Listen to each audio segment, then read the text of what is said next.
Hi. Hello, everybody. Hi, good evening. Good evening to everyone. Good evening to everybody. Good evening. Good evening. I'm in a good mood today, guys. Pretty damn good, if I do say so myself. I'm having myself a good day. I'm enjoying my time. Yeah. Now, if only my damn internet, or if only OBS would stop saying that I'm like basically being sent up to 10%. 10% lag on the stream, which it shouldn't, but it does. Ain't that just great? Ain't that just wonderful? Freaking great. Freaking fantastic. Fantastic.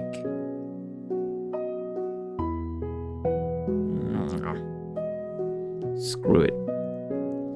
Screw it. Screw it. Let me drop you to about 10 megabits. Maybe 10 megabits will solve the problem. Because today, I have no intention of playing anything really like fast-paced or anything. I don't even plan on playing a game. I don't even plan on playing a game. I did turn this on, didn't I? I think I did. I don't have any plan on playing any games today. I plan on pretty much watching stuff on YouTube or going on to Twitter.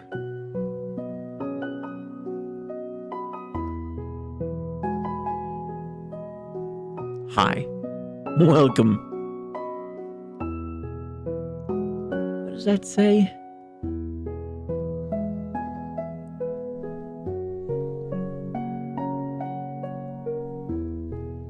Hello, Mildred. Welcome. Hello. Hi. Welcome to the stream. Today we're really just doing some wacky stuff, okay? We're not gonna be doing anything like super duper. We won't be doing anything super duper. We're just gonna be watching YouTube, looking at Twitter, laughing at memes, laughing at stupid people doing stupid things.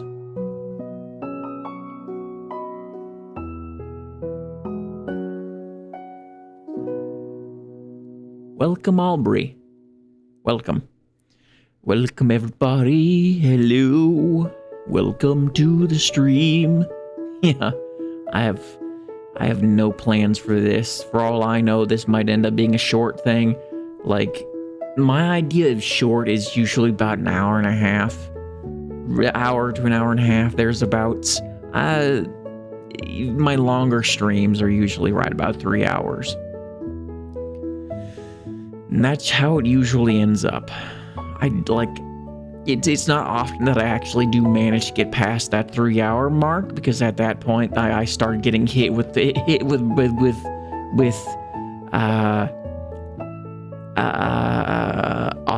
burnout. But you guys can usually tell that, though. It's like at a certain point when I'm streaming, I just start getting autistic burnout, and it's just a slow, slippery slope from then on. Yeah. Ain't that something nice? Uh-huh. So yeah. We're just gonna do all that good stuff and see how it goes. See how it goes. Oh my. Let me see. me see where it goes. Oh, wait. Let me turn the music down. Let me turn the music down. Open a browser. A browser. No, wait. Oh, there you go.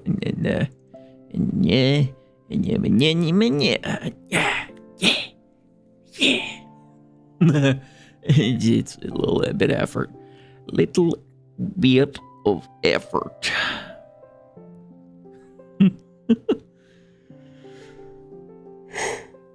Ooh, I had yawn. Ace Ventura in Middle Earth Unexpected Journey. Oh, hell yeah. I'm checking this out. This is gonna be funny.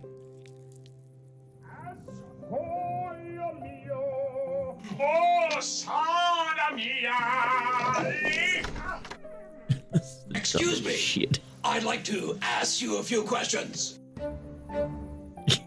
It's not that I don't like I love this. visitors. I like visitors, but I had to speak my mind. I'm sorry. I love it.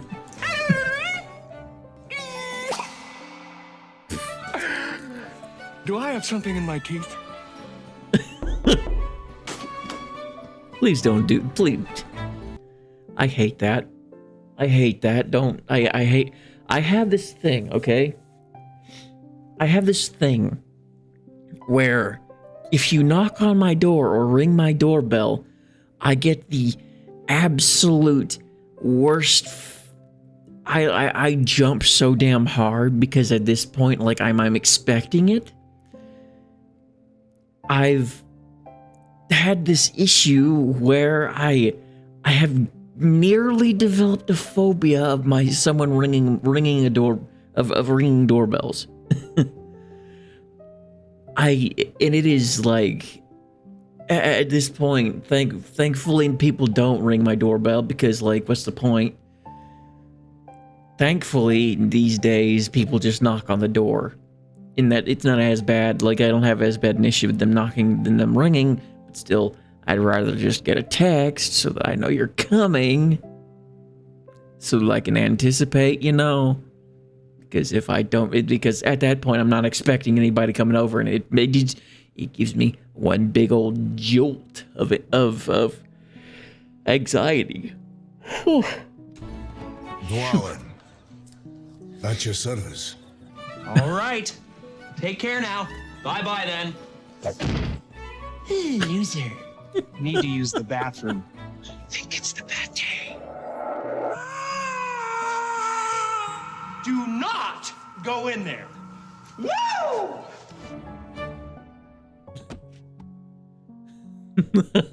The task I have. I'm not going more than that. This is like at this point, yeah, that was good. That's fine. That was funny. Like I liked Ace. Everybody liked Ace Ventura. I liked Ace Ventura too. He was the good. He was the good from in like the fucking 90s. He was the good entertainment. Yeah. Yeah, this is Your Kryptonite. Check them out. Check out their stuff. Check out their stuff. Like this is me promoting this because, like, honestly, they put in the work to do this.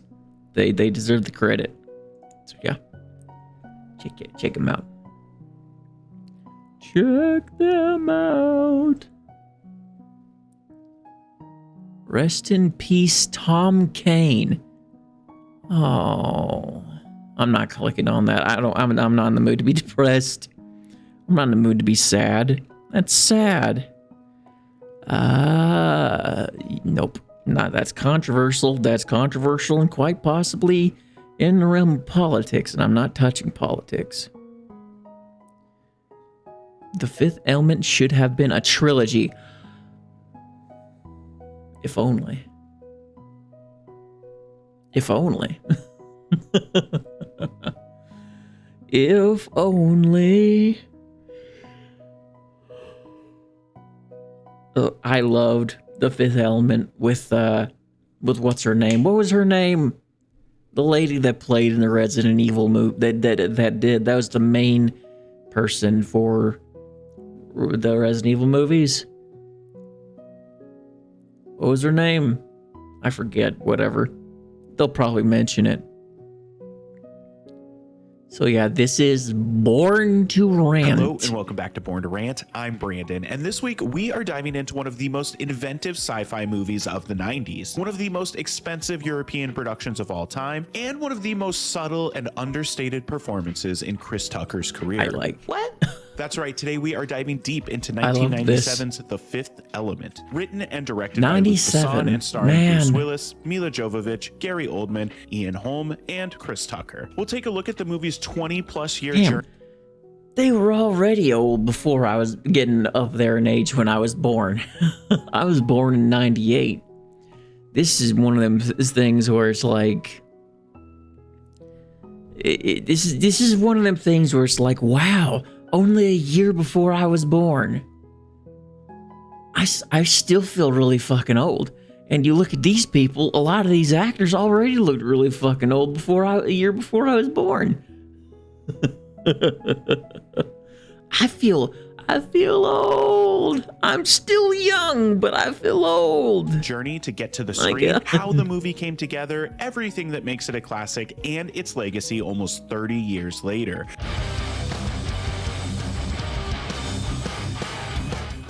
Now, this isn't a movie I owned as a kid, nor is it one that I saw in theaters, but this was a movie that I would rent constantly and watch literally anytime it was playing on TV. I loved this movie so much that I once went up to the clerk at my local rental store and...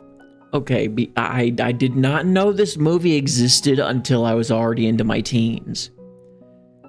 I know, that's amazing. Fun fact. Despite my family being middle class, we were still, by all accounts, pretty damn poor. This is mostly because we were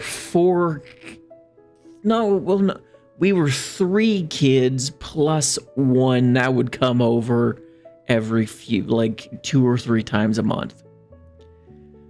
And that weighed heavily on expenses. So by technicality, technically we were middle class, but logically we were pretty poor. And here's the thing, going to the rental store, we didn't really have we could only do it every so often. So as a result, we maybe get one movie every month and a half, 2 months. If that.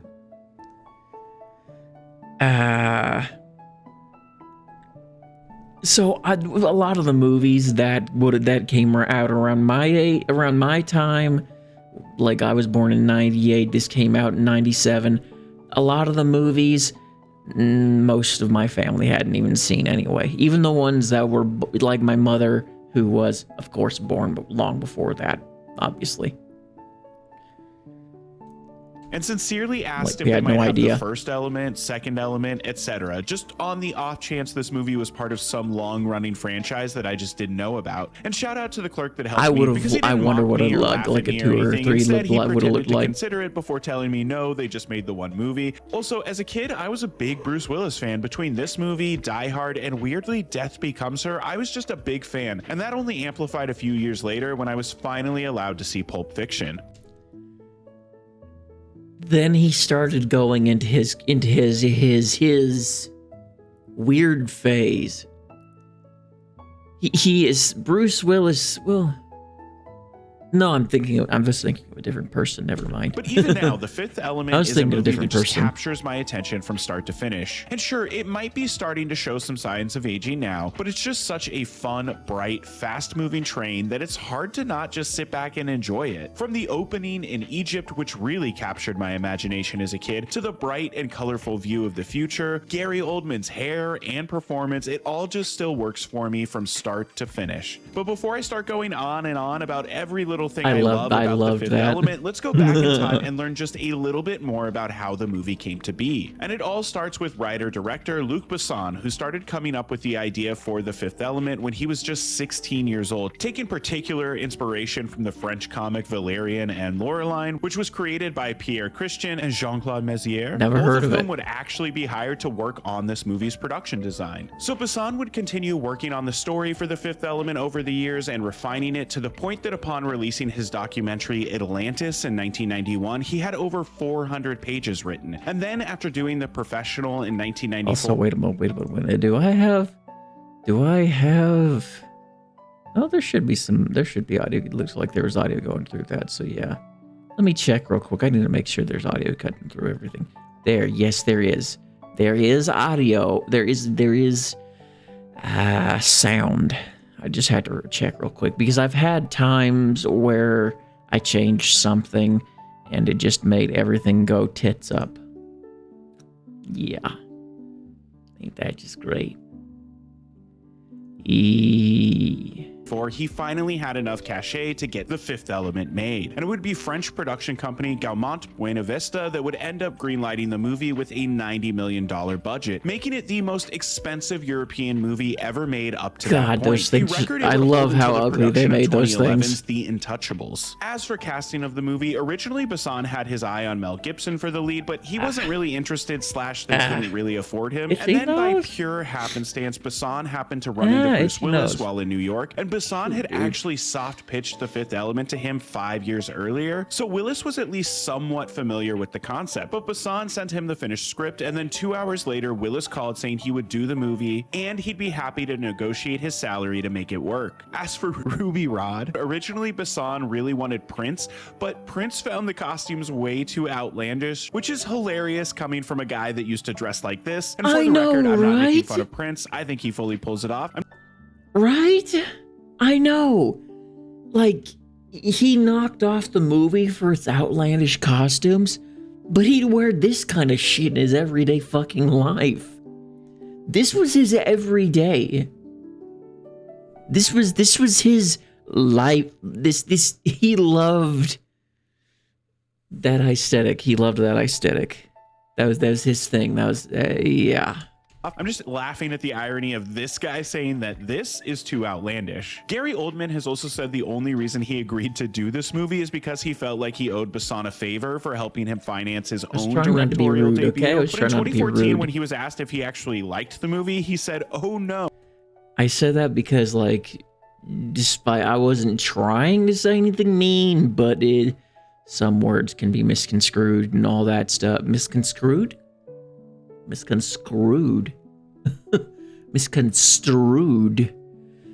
It can be yeah. I just had a brain fart. Screw it. Oh, I can't bear it. Although in an interview with Josh Horowitz recently, he did say he's learning to appreciate the movie just a little bit more. And reportedly, over 3,000 women tried out for the role of Lilu before it was given to Mila Jovovich, and it really is. Mila Jovovich, that's her name. Mila Jovovich. I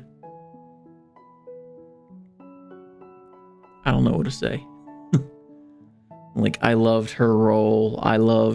This is like, I said this again before, I'll say it again. I did not watch this movie until I was in my teens, right about the time I was 13, I think, 13, 14 years old. But once I did see it and had the capacity to remember it, because, you know, young kids in their memory, I never grew out of having terrible memory. Okay, I just is one of them things. But yeah, I loved Mila Jovovich's roles in the movies.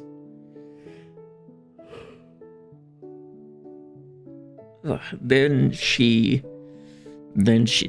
I found out, then I watched this movie and I was like, wow, She did a good job with that. It's hard to picture anyone else in this role. French good fashion job with that, designer man. Jean-Paul Gaultier was also hired to help design and create the various costumes for the movie, and his team reportedly spent a full year coming up with over 8,000 drawn-out designs to share with the production team. And finally, in August of 1995, The Fifth Element would go into production with its $90 million budget, and filming would primarily take place in London, Paris, and Rome. And one thing that's crazy is even though Besson financed this with a studio, he somehow managed to get all of the... Is it just me, or does he have a pimple right there and just dead smack on his fucking face?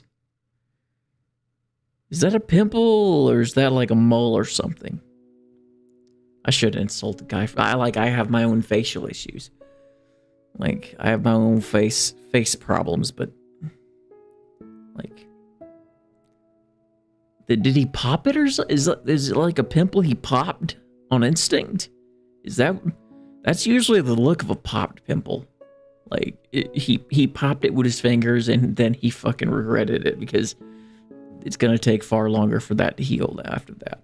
The financiers banned from set, and he didn't have to show them any footage for approval. No, I think as it's far a as smudge. behind-the-scenes stories go, Jovovich and Besson both became fluent in the divine language that Lilu speaks while filming, and initially the production decided they should just, dye Jovovich's hair the orange that we see in the movie. However, after a few weeks of dyeing it every single day, her hair started to be clearly damaged and began breaking. So they instead had to create an orange wig for her to wear, and I honestly can't tell which shots are the wig versus which shots are her real hair. Filming would wrap in November of 1996, and the movie would then go into post-production, and though it required a lot of effects work, it does seem like everything went pretty smoothly, because on May 7th, 1997, The Fifth Element premiered at the Cannes Film Festival as the festival's opening movie. Guests were given a Fifth Element branded swatch to use as their ticket. Wait a second. Go back. Fifth Element premiered at the Cannes Film Festival as the festival's opening. Look at this. Look at this shit behind you can. It's hard for you to tell behind the text. Look at this shit. You know, they said that her hair was breaking. Look, this is I'm guessing this is after the film was already finished doing. Look at her hair. Look at this mess. Not her fault. It was because of the hair dye.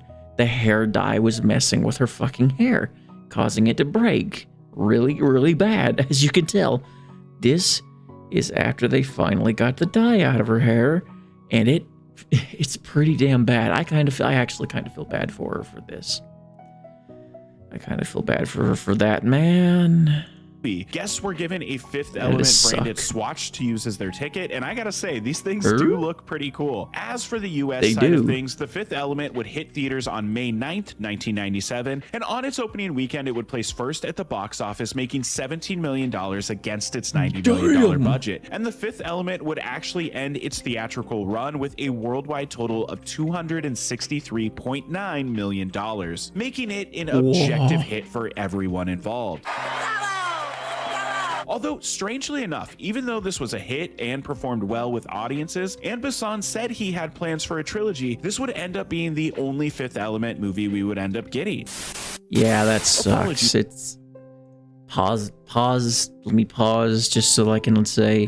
I'm going to say... Again, I'm going to end this here before I continue any further. If you want to see the rest of this, it is, well, again, Born to Rant, obviously.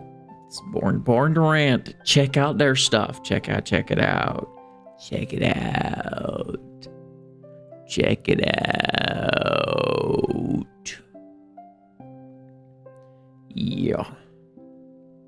The creepiest devil.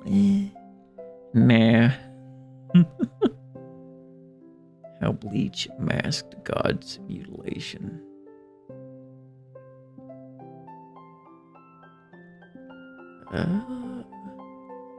Sea snakes are extremely aggressive. He sits at the highest throne of power. Nah. Stephen King's The Crate. Let's see, video game optimization used to be borderline black magic. Nah. You do not understand how tempted I am to click on music stuff, okay? You do not understand how tempted I am to click on music stuff, but I've got to hold myself off because I do not know what I can listen to that will not get me copyright claimed. Till I give my thoughts on it. Time splitters. Ooh. I'm so tempted. I'm so tempted for this. Like, okay, I'm gonna give a little bit of a fun fact. This was during a turbulent time with my mother, between her and my stepdad at the time, ex-stepdad now, but stepdad then. They were having a turbulent relationship, and we ended up moving into an apartment in town. Unfortunately, despite my mother being a clean person, it was known as I like to think of it as the dark apartments. There were two different apartment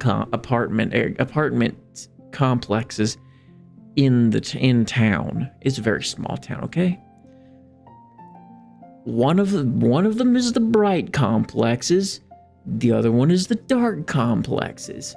The bright complexes were mostly the really quiet people. There are people in their older age who a couple of them may be elderly. Most of them are just your normal person, and probably bachelors and bachelorettes, so that sort of thing. Then you had the other side. You had the dark apartments, and they had the meth heads, they had the druggies, they had the abusive husbands or wives, they had the thieves. And it was not safe to be living there very much, but we really didn't have much else choice, because despite what they were called, the rent, we went there because rent was cheap. Okay, rent was cheap, which is probably why all the druggies lived there anyway, is because rent was cheap. Oddly enough, I only ever played Time Splitters there with this one lady. I was invited to this one lady's apartment. I was invited to this one lady's apartment. She was actually very kind, though I'm pretty sure she was a meth head. And I played Time Splitters with her son, who was very good, who was very nice at the time. We played Time Splitters together. I barely remember what I was doing. I know I was was I 6 years old? I think I was about 6 years old. And the only thing I could remember was playing as this character that got teleported to these different areas. One of them being this snowy facility. That's all I can really remember out of it. It was something. That, and there was getting teleported to another area that had zombies in this weird facility place. I didn't know what I was doing. I didn't know how to play the game at all. I just pootered about because I was 6 and I didn't understand. I didn't understand it. So yeah, that was something. That was something. It helped. Let's just say it helped cope with the situation. Them inviting me to their home and me playing games with her son at the time helped out with my mental health at that age. Only did it for a short little while though, because we had issues, and eventually my mother got back with my stepdad. They weren't really quite broken up yet, so it's they weren't quite divorcing yet, but they were sort of in that period of I don't know, figuring out where they're going with the relationship. So we moved back in with him, and yeah, that was a whole thing. So yeah, this, despite I only got a short time to play this, but it was something.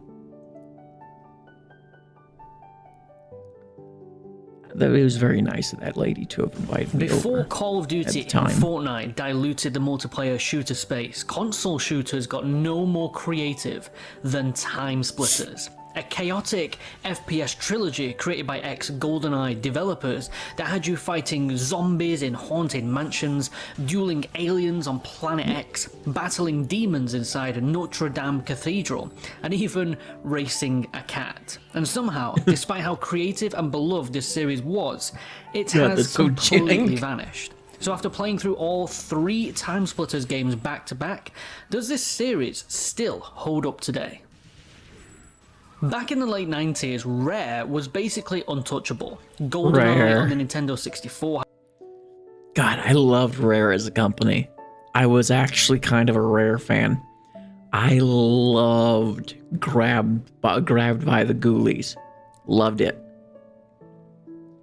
Loved that game so damn much. I tried to play Conquer when I was younger, but I couldn't get into it. Had completely changed what console first-person shooters could be. Some of the developers behind that game, including David Doak and Steve Ellis, would eventually leave Rare to form a new studio called Free Radical Design. Rather than trying to directly copy GoldenEye, Free Radical took that same fast-paced arcade FPS DNA and turned it into something much more unique. Aliens, time travel, Egypt, science fiction, stealth, horror, multiplayer chaos. That became Time Splitters. The original game launched in 2000 as a PlayStation 2 launch title and exclusive. While it wasn't quite the revolutionary shooter that some people hoped for, it immediately gained a cult following thanks to its speed, creativity, and the multiplayer. Its 3 major selling points on the back of the box art. Revisiting it today, you can absolutely feel the GoldenEye DNA all over this series. Did you see that scatter effect on them plates? That's actually pretty impressive. Becoming more ambitious with every single entry, which by far has been the most satisfying part about making this video. I know, right? Like, I miss when back in the day when games were when game companies were ambitious about stuff. Not just game companies. Game companies, movie studios, fucking commercial studios. I miss the days where they literally shelled out to do the best they can do with commercials. I miss the days where I could literally binge watch commercials because they were that entertaining. They had the wildest, most crazy commercials when I was younger. Those of you born in like 2010, 2012, you do not understand you would not understand the like a 2000s commercials. You would not believe the craziness of like the commercials in the 2000s. They were some of the wildest shit on a planet. Time Splitters is the hardest game in the series to go back to today. Not because it did anything wrong, but because the sequels have improved upon almost everything. I remember playing these games. I had no idea what I was doing. Spent a lot of time in the second game. This one felt unfinished in comparison. Maybe I ought to play these at some point on the channel, just so I could play them called Arcade, myself. A challenge mode as an extra, a very cool map maker, and then the single player story mode. The story mode has you choosing one of 2 eccentric characters unique to each mission with their own personal animation, and then it immediately drops you into ancient Egypt with basically no explanation whatsoever. There's no opening cutscene, there's no tutorial, you just spawn into ancient Egypt holding a gun. I like that. And honestly, I kind of respect this game for this. The original Time you don't Splitters really need is it. incredibly arcadey. It feels a lot closer to the old school shooters like Quake than it does a more modern cinematic Let the game FPS tell itself. like we would get a year later with Halo Combat Evolved. You load into a level, you shoot everything that moves, grab the objective, and make your escape. It's simple, but going back to it today, some rough edges immediately start showing. Before I even properly started playing Time Splitters, I had to tinker about in the options, switching off inverted aiming and the auto centering camera, because the controls definitely feel very early PS2, when the first person controls were still experimental. And while the speed of the gameplay still feels good, the actual structure of the campaign gets repetitive surprisingly quickly. A lot of missions boil down to fight through the level, grab object, fight all the way back. And the further that you get into the game, the more noticeable that repetition becomes. But that said, that the would become tedious, presentation wouldn't it? still has a ton of charm. The music, composed by Graham Norgate throughout all 3 games, is fantastic and honestly carries a lot of the game's atmosphere. Some tracks are futuristic, some are creepy, some are like nightclub music. He gives every stage its own identity, and overall it has this 2000s feel to it. Time Splitters has a lot of neat details. Glass breaks and smashes when shot, which is really impressive, and a lot of effort was put into the library of wacky characters.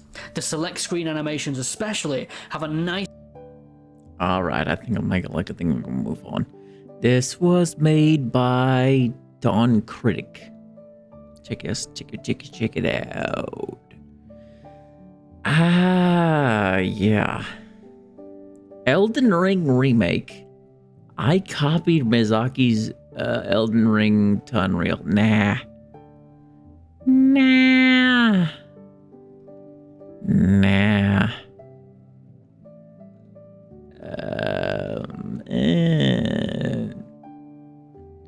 See, Grimoire, Truth Broken.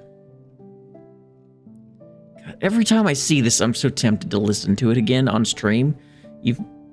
Even though I shouldn't. I really shouldn't, because, like, yeah. Even though it's really good music, check it out for yourself.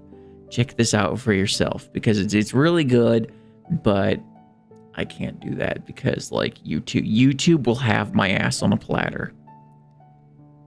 This is really good. Inori. It's pretty good. Yeah.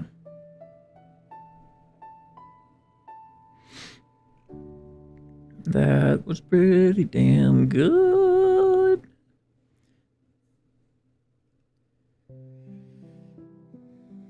I finally tried Gothic. I've never played Gothic myself neither, and I'm not really interested. I'm not interested.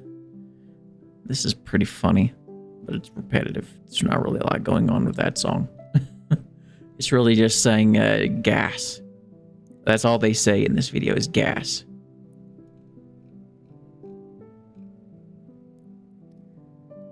Dead Space may never come back. Oh, don't start with that bullshit. Surely they'll come out with a remake of Dead Space 2. People were asking for this, are still asking for more Dead Space content. Come on. Don't give me that shit. Fuck it. Let's listen. Let's see what let's see what this guy talks about. What's up, everybody? We're on a podcast now. I'm Alex, and this video I want to talk about Dead Space yet again. And look, Dead Space fans were winning, for a period of time. Then they lost for a period of time, and then we were winning again for like a good 2 or so years, right? We get the remake. I think honestly the remake rocked. It is one of a very specific kind of example. Remake rocked. Of a remake that was really awesome. tries to do something different. I would say, including Isaac talking, is a massive. I haven't played the remake, but I have watched the remake. It looked amazing. Why haven't I played the remake? Because by the time I do manage to get my hands on a Steam card, unfortunately, I've already bought whatever I was already looking to buy for on Steam because the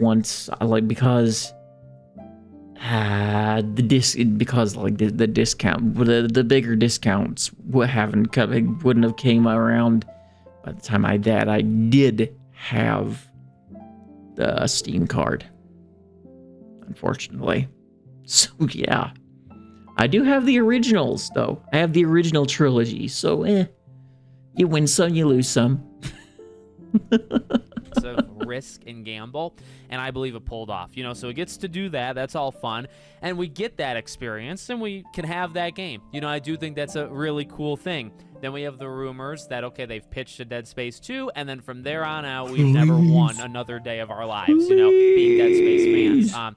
The prospect of getting another game, whether it's a remake or a Dead Space 4, has always seemed very low to non-existent. Again, they literally denied a Dead Space.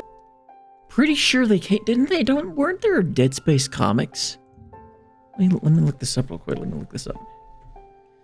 Dead Space comics talking about after Dead Space 3.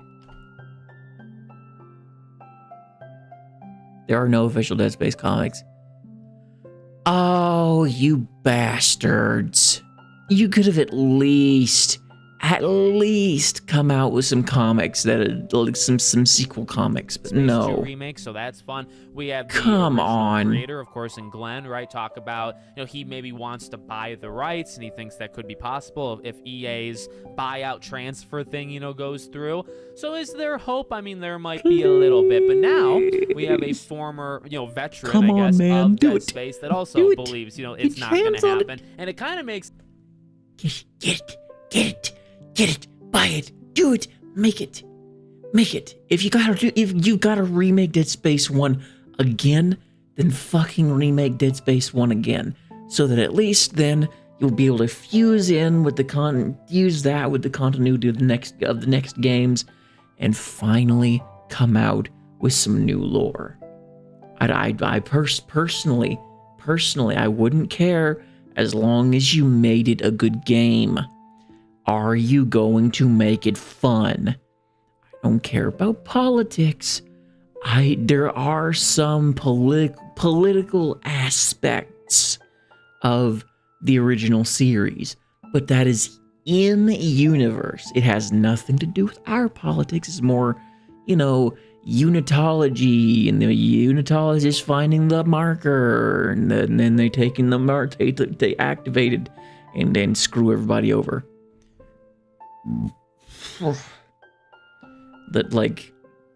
That's about as far of any kind of politics as I'd want to see it. Make it fun. Make it scary if you can. Let me be honest. Whenever you ask for something like a game or a movie to be scary, it's like, scary? Quote. Are you going to make it scary? Or are you going to make it scary? Quote unquote. So I'm like, And let me be honest, the original Dead Space games, they were quote unquote scary rather than, actually scary. Which I was fine with that. I was happy with that. It's still pretty good. So please come out with a new one. I'm waiting. Just fucking buy the rights. Get the games, remake the games, remaster the games, fucking make a comic series, make a novel, make a book series. I don't care. Make some, please, come on. He makes it sound more depressing than I think we've ever heard it before. So here's the title from FRVR. Dead Space 4 likely won't happen despite a fervent fan base as it can't hit the numbers it needs, explains original producer. So this is the writer and producer Chuck Beaver. That's a great name. That makes no sense. Dead Space 4 likely won't happen due to poor sales. In an upcoming episode of their podcast, former Dead Space writer and producer Chuck Beaver explained that numbers just aren't there to support another game in the franchise. As a AAA horror series with incredible production values, then fucking make a movie.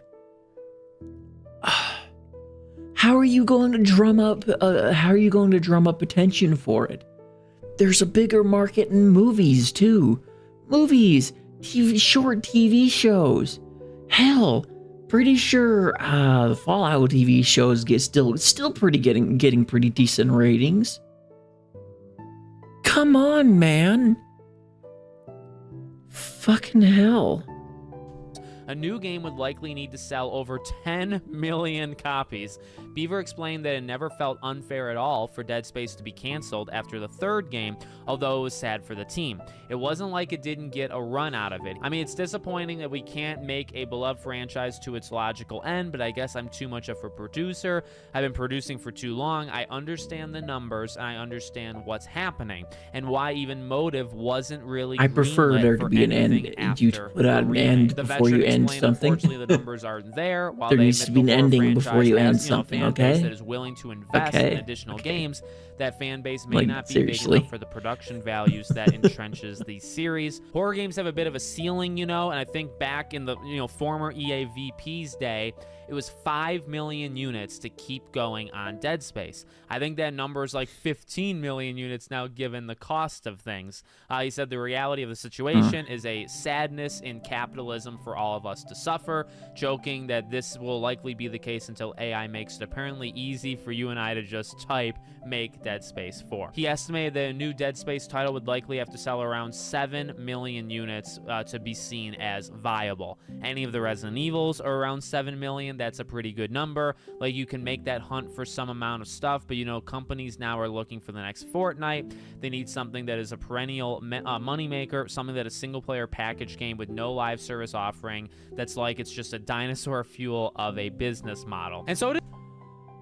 Nobody is asking for that. Nobody who sticks around is asking for that. They did that with Dead Space 3. Where the fuck did that go? Fucking nowhere. People played it, but they played it once and then they fucking tossed it out because there was microtransactions in the fucking game. Who wants that? Who wants that? Nobody who they will stick the fuck around wants that.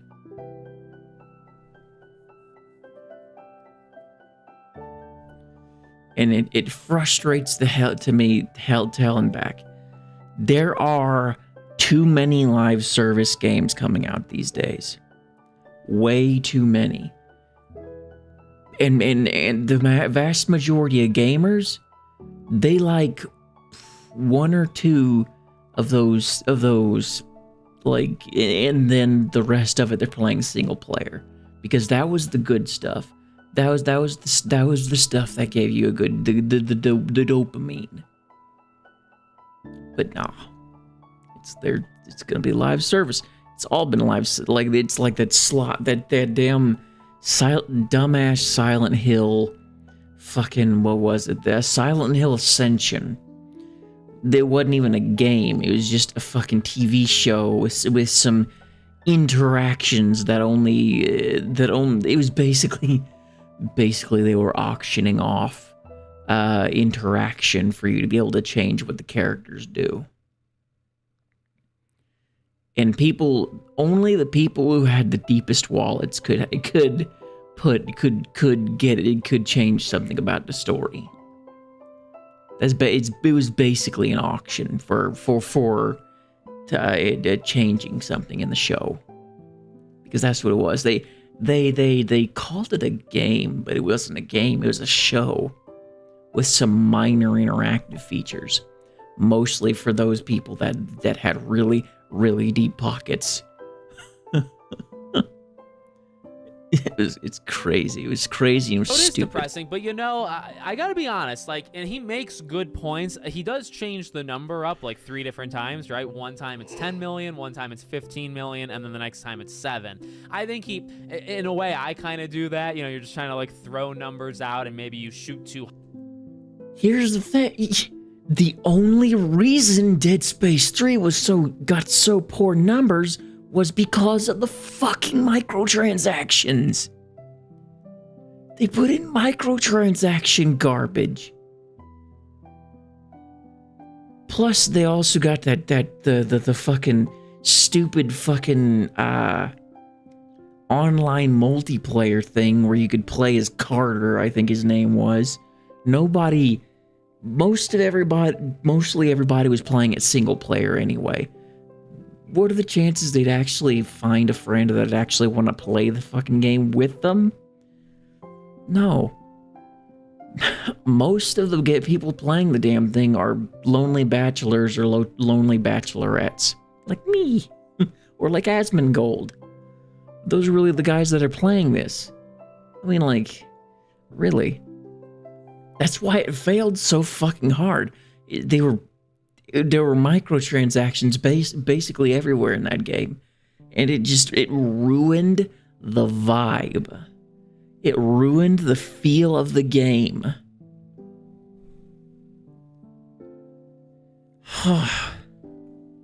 Too high one of the times, then you kind of like reconvene and refigure out, you know, what you're supposed to say. I get it. I understand it, I guess is what I'm trying to say.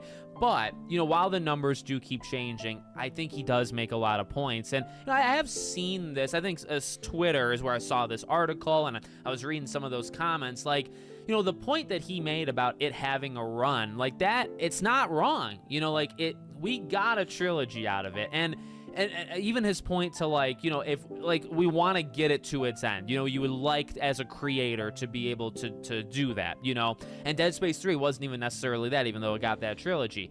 I get that too. You know, I think that we kind of live in, like, you know, I think so many of us, including myself, right? Like I always talk about bringing Sly Cooper back or bringing Infamous back or Gravity Rush. And, you know, you almost kind of forget, like, these games did have moments in the sun, some longer than others. I mean, Sly technically had 4 games, you know, but how do you balance that? You know, with like, well, I want more, but also I can kind of respect that it had its run, and like, what worked back then, could it still work now? And that part right there, I do think is like valid, you know, to bring up. I think what gets me and what makes it messier, what makes it more annoying, is because of the goalpost shifting of success. That's the thing to me, because I get it. I understand, like, how he says it. Again, maybe exaggerating numbers, but the idea is, he was very much exaggerating those numbers. So much back in 2009, 2011.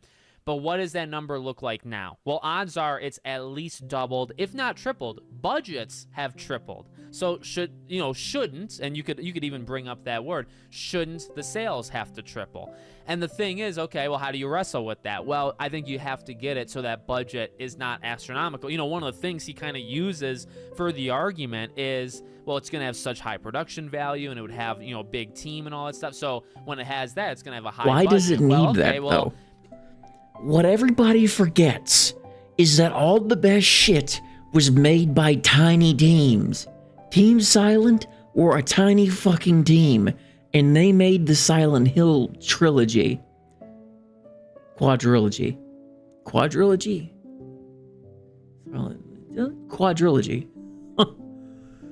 They made the Silent Hill quadrilogy, and they were a tiny damn team.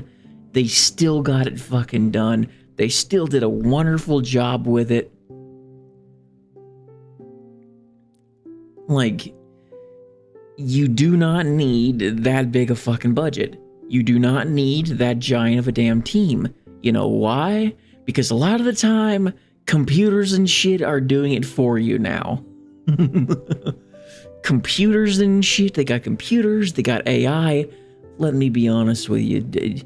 Everybody hates AI, but everybody knows AI is getting inserted into everything now.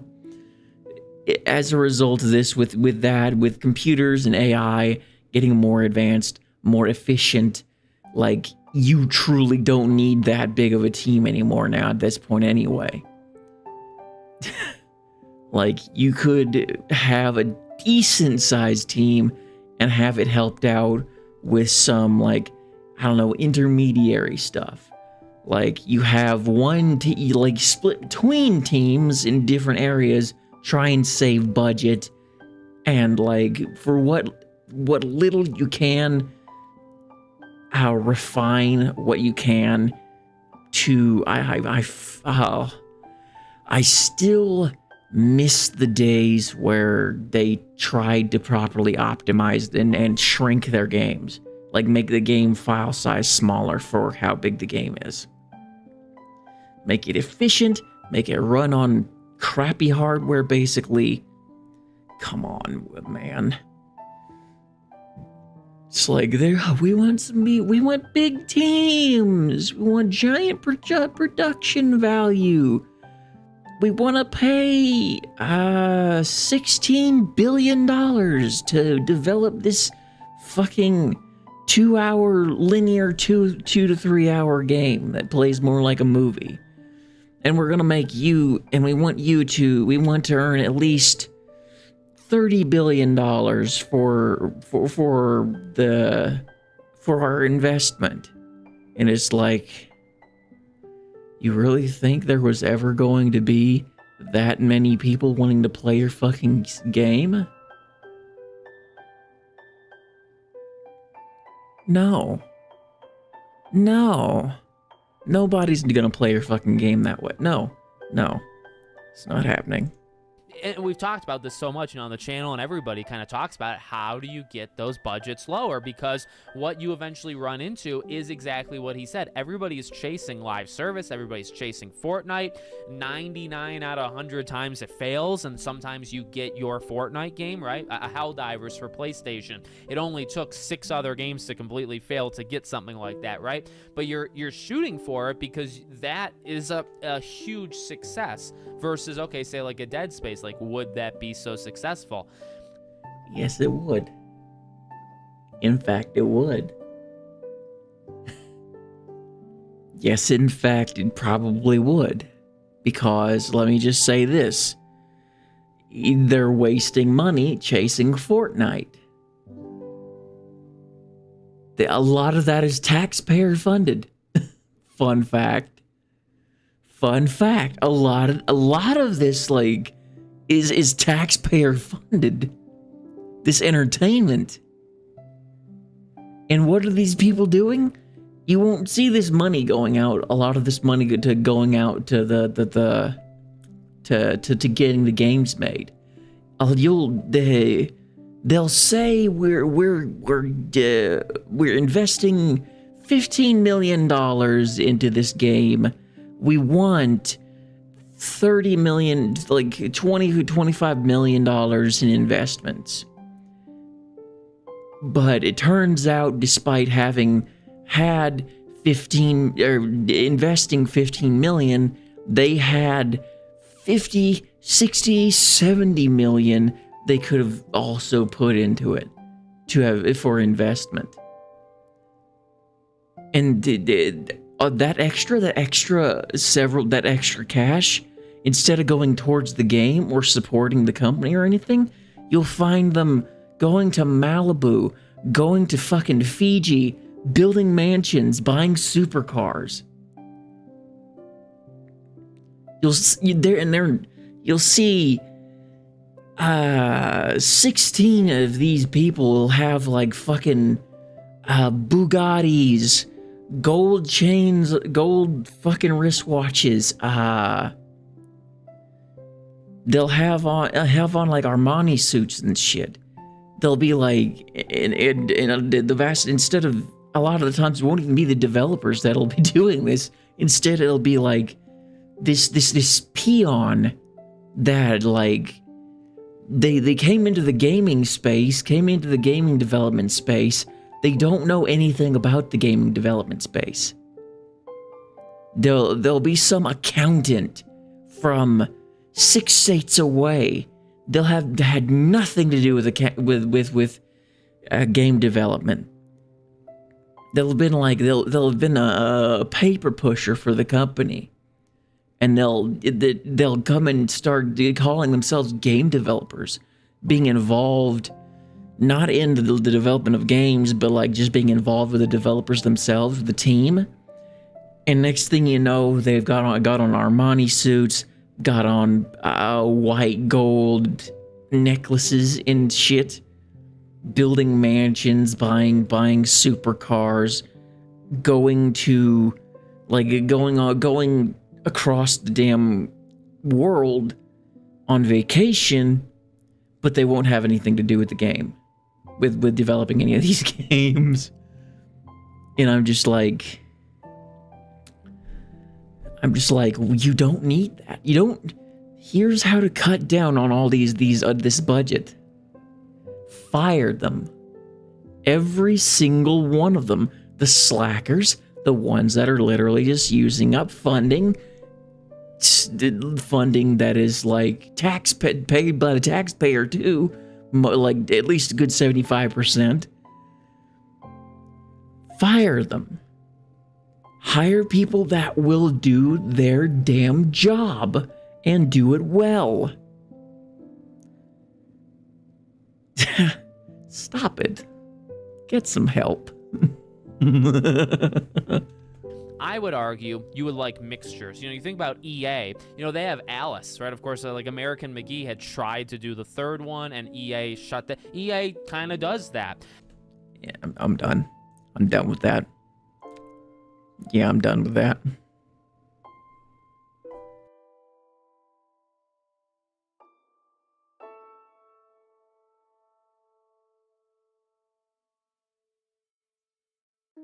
Well, what is this? What the hell? Oh, it's a bird. It's a bird. That's a weird fucking bird. Why does that bird look like that? It's got like an ear hole. That's a giant ear hole on a bird. This is the home of one forest creature that has lived here in the Congo for 44 million years. Picathartes. Picathartes. Where it'll be protected from the rain. That's so cool. The female takes the lead.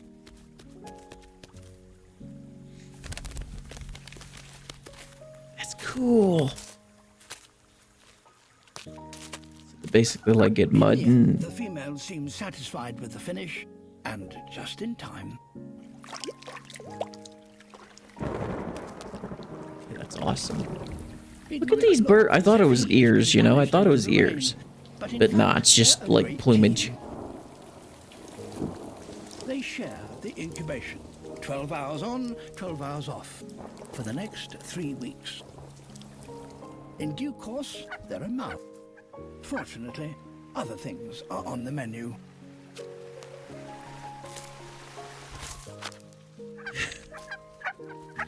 This is the home. Okay, that was cool. It's like, that's the only one of those YouTube shorts I'll do, because like I don't think I'll get copyright claimed for a short, but like there's a lot of like music that gets run through YouTube shorts, and I've gotten claimed before for doing that, so nah.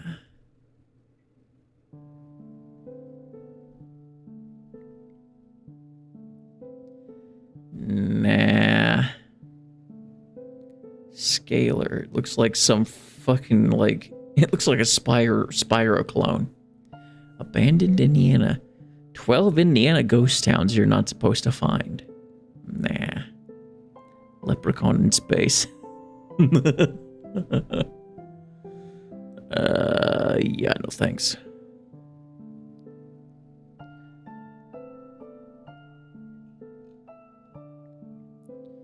Can I beat the hardest Sekiro mod? How about no? I played Sekiro and I beat it. Though I beat it because like I'd gotten guides and it like the guides were only barely helpful, but they at least helped me push through a couple of like roadblocks I'd hit in that game.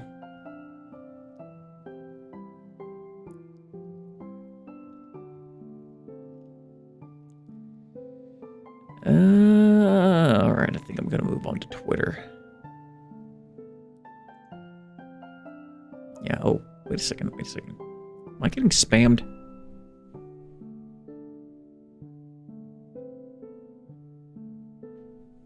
I'm getting fucking spammed for some reason.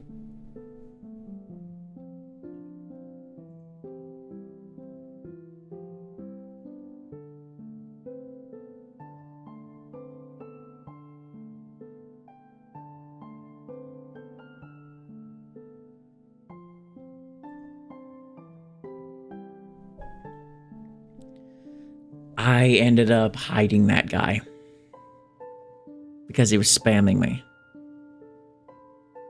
My guy. You're flooding my screen with a bunch of inane gobbledygook. Like, no, I'm sorry to say this, but please don't do that. Yeah, I blocked him. I blocked I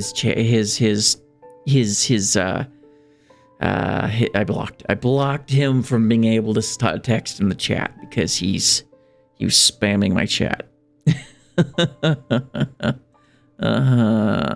Great, yeah. Wonderful. Did I say I was going to be moving into I think that guy was taking advantage of me because it had been a while since I'd last checked my chat. I only have one monitor, guys. I only have one monitor. So, like, I have to look back at chat or open up OBS, reopen OBS to check chat. Yeah. Yeah. Okay, let me see. Is there... Okay, if someone offered you $100 million to play the same game on repeat for 5 years, what would you pick? Nothing. I would never take that money. Because that'd be boring as hell. Create a password. My dick. Try something longer. I'm not playing that. There's gonna be music on that. I'm not risking that.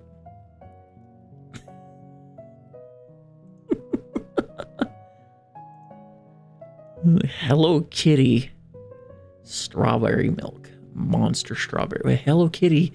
Wait. What? That's interesting. That's interesting.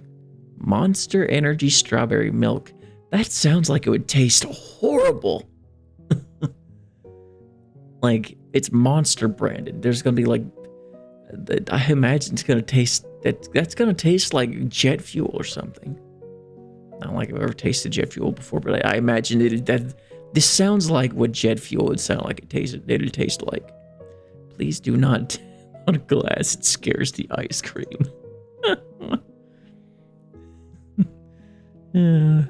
Video game loved by everyone and regarded as peak.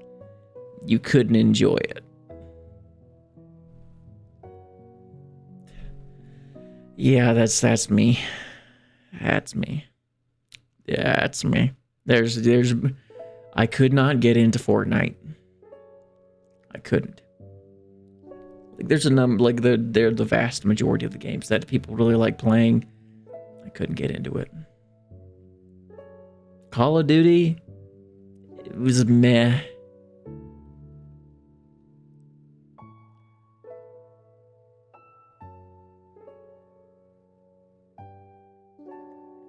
Look at the cat. Look at how the cat's eyes go. First, it's going for the rind, but then it starts going for the red part. It's like, ooh. Look, its eyes blow out. It's like, ooh, ooh, that's good stuff. Yeah, it's cute. Don't call yourself a gamer if you never played this back in the day. I tried. I actually did try to play that. Ooh, it's 3 a.m. You see this out of your React, jump out my fucking window. And I'm not even talking about the front window with the Porsche. I'm talking about the back window. It has nothing there. It's like it's 2-story drop. I'd have been like, nope, not dealing with this. Whoop. Whee. Out the fat, just jump straight through the glass. What the fuck is that? I'm guessing it's ice cream or something. It's like, is it sorbet? No, it's like, it's chia seed. That's chia seed. That's fucking strawberry, cherry. I think that's blueberry. Is that blueberry or is that boba? I don't know. If you're from the right hemisphere, you see a baby kitten. If you're from the left hemisphere, you'll see a rabbit. I don't see neither of those fucking things. You know what I see? I see a fucking chihuahua. I see it like it's all in the face. This is my mother's chihuahua. Of course, it would, like, it wouldn't have, the eye is not fucked up, but this is my mother's Chihuahua.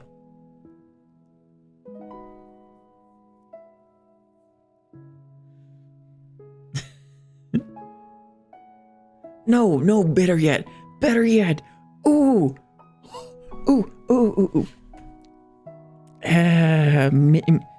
Mr. Bubs. Mr. Bubs. This what it reminds me of. This is what it reminds me of. I love you, Mr. Bubs. Do you love me too? No? Oh, no. I think he loves me. Yeah, I got you. This is what this reminds me of. Fucking Mr. Bubs. That's what it looks like.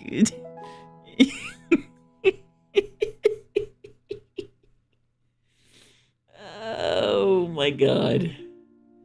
That's what this makes me think of Mr. Bubs. You. I got this on camera.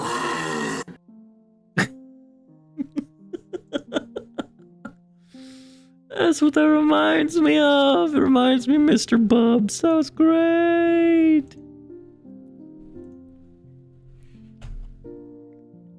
Let me see if I can't find. I want to find the GIF.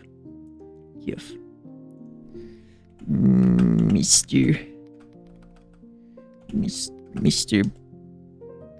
Bubs. Bubs.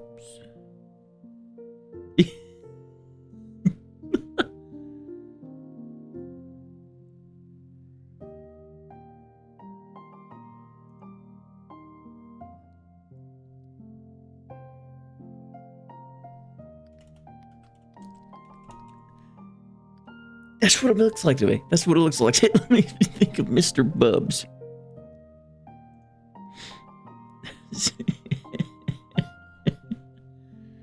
Makes me think of Mr. Bubs. It looks like. Okay, this is pretty cool. That's cool. I like that. That's awesome.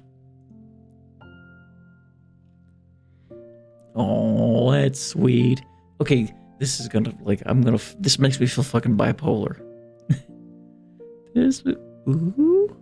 Ooh. Is there music? Is it? Let me give you. She getting out the popcorn. She getting out some. That's gonna fucking stick to your grill. That'll stick right to your grill.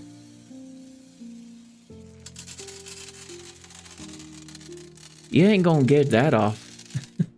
You ain't getting that off the grill, lady. You're not getting that off the grill. That's gonna fuse to your griddle. You're gonna have to toss the whole damn thing out and get a new one. Alrighty, everybody.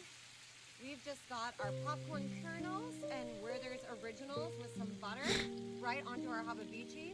I'm just adding in our coarse kosher salt here. We want to get this nice and flavored. Additionally, I'm going to put some cinnamon sugar here. You can use just cinnamon if you like. There's enough sugar in that. There's a lot of sugar in that. There. Popcorn and salt. All right, I'm just grabbing my flippers here. I'm going to give this a quick toss to combine. Now, we did pre-grease our hababichi grill here, and you can see this is all starting to melt and become deliciously combined together. I do want to make sure that our caramel is really getting on top and incorporated with our kernels.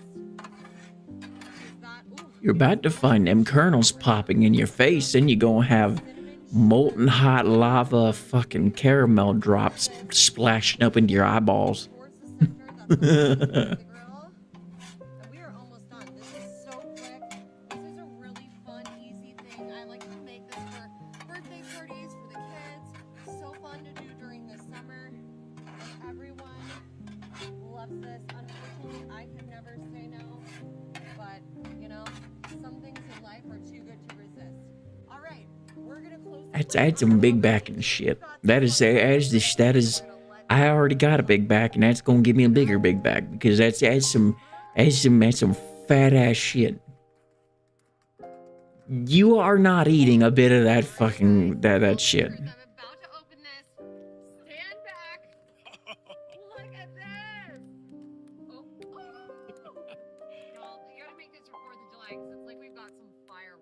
Look, she's not eating that shit. Her husband's gonna be eating all that shit. Look, she's not eating that shit. Her arms are like, she's got no fucking arms, basically. Like, they're twiggy. She's got twig arms.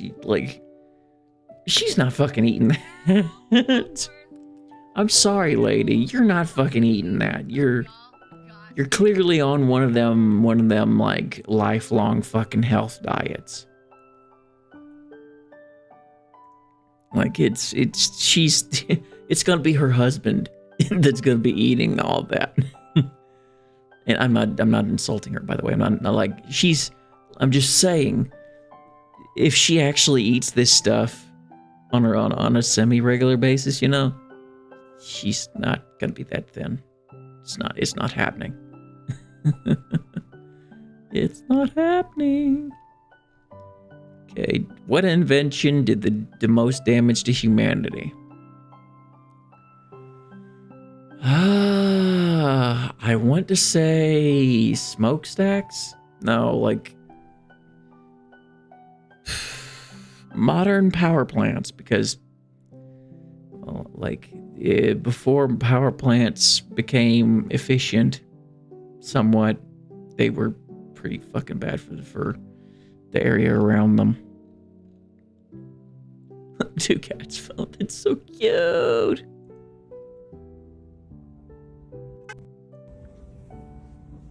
Cute, oh my god, so cute. Just like sassy. Just like, shut the fuck up, bitch. That's what they're saying. Is they say the kitties are saying, shut the fuck up. Don't get in the middle of our argument.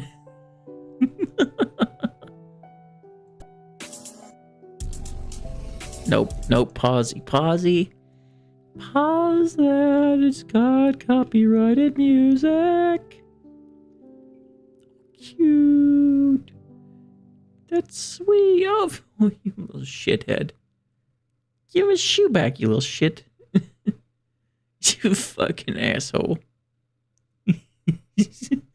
Told you to throw it, now put it on.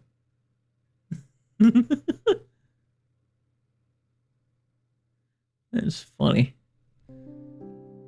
Ain't that dog that one guy's fucking toying with? Where you like, I don't know, hide the treat to...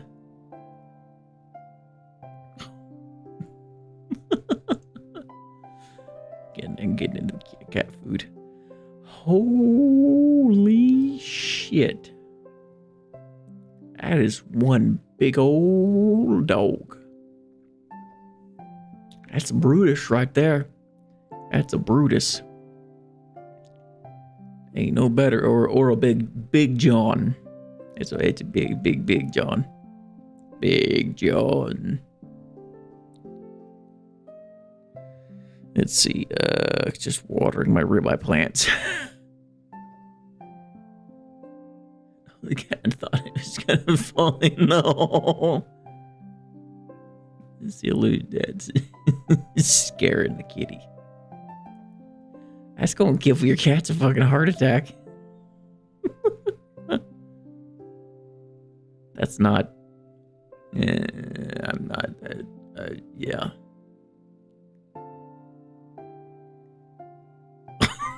Look at that fucking reaction. That's so mean. Cats are like, yee! Cats and dogs are getting so fucking scared. Oh my god, I got pissed.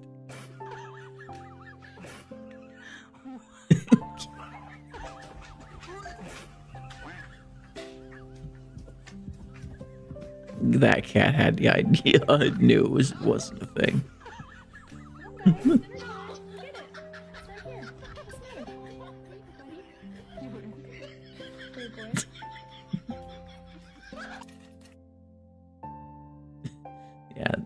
like, you did the dog, you figured it out, it's just a carpet.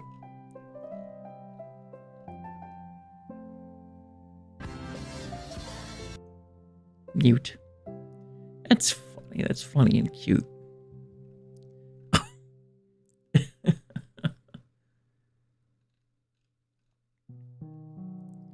No one, that one person. Who the fuck are you talking about? That's me. Well, I mean, let me be honest. I've been starting to like tomatoes more. I do not like tomatoes raw. I like my tomatoes in something, which, I mean, like, think of it this way. I'll slice a tomato into slices, right? Then I'll throw it into a burger. I don't mean like I don't mean like chopping it up. I mean like a literal, like, get a slice of tomato, put it on your burger with your cheese, your pickles, your lettuce. That kind of thing. Like, I do not like just a tomato by itself. Hell, I've tried tomatoes by itself. I've tried tomato slices with salt. Nah.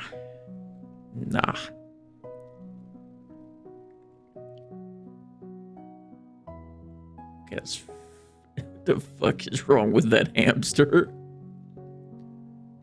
It's disturbing.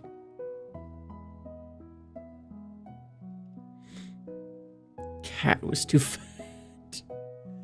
That's funny. Hose. Me, that's shit. Looks like that crab's carrying a it looks like that crab's carrying a joint.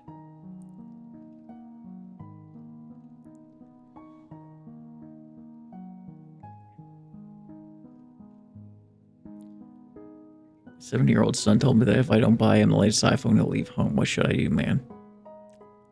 Kid. Okay, then. Sorry, son, but we're poor. Sorry to say.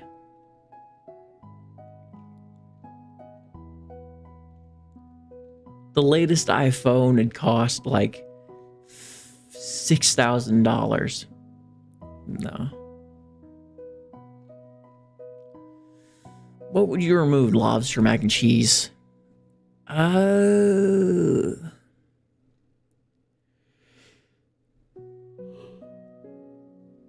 cute. Oh my god, that cat looks like it wants to be anywhere but there. Nope, mute. I keep saying this, there's music everywhere. Like, can you stop with the music? Okay, that I'm a fat ass. Give it to me. Give it to me. This is the shit that gets me, man. You can give it to me. Give it to me. Like, shit, if there was a guy that was selling meat like that, I'd be buying it. I'd give me.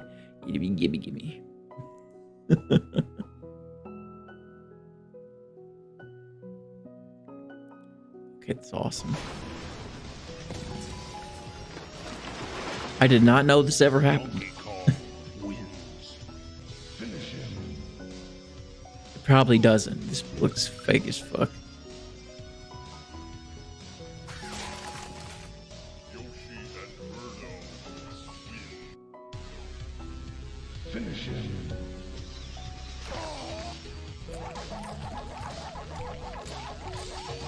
Okay, that's gruesome.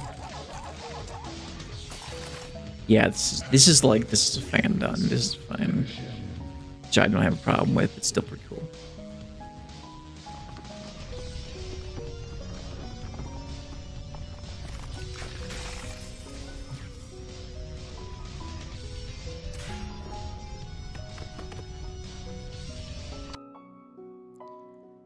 What the fuck? That's cool. That's awesome. That was awesome. He got skill. He got skill. Man, that's cool. Squirrels. It's like squirrels. That was awesome. No, I think it's deer. No, wait. No, definitely squirrels. It's definitely squirrels. That was cool. What?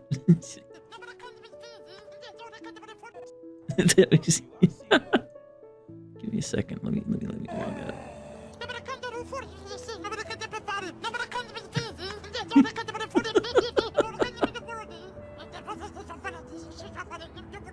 This is just stupid shit.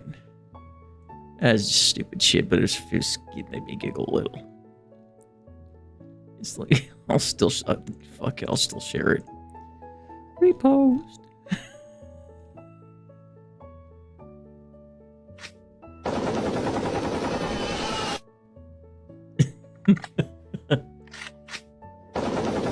Did they ever implement this? Like, did they ever put that into anything? 6, maybe 7. Silent Hill was ahead of its time.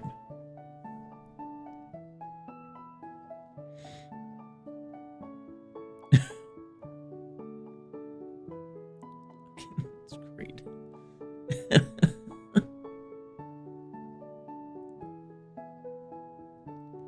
Wow, they're creative.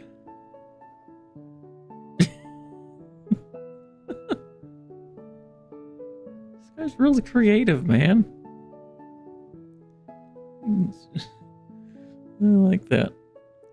Unicorn, heavy assault unicorn, high-speed submersible unicorn. This bath is so relaxing.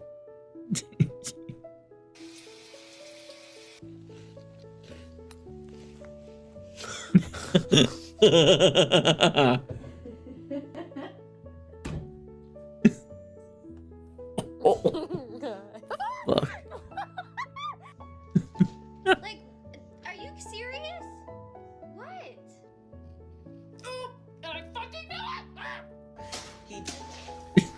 knew it! You can't do this anywhere else? The whole bath. Oh my god!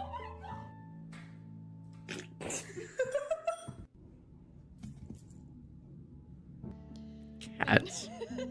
Spiteful little bastards. Cats are such spiteful little pricks. God damn it. Cats are such spiteful little pricks. They'll shit in your cereal and they won't give two shits that they're doing it. They'll do it deliberately.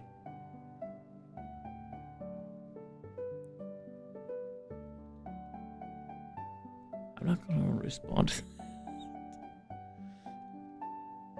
British soldier, oh boy, I can't wait to make it out of Dunkirk and see my family again. The nefarious JU-67 Stuka.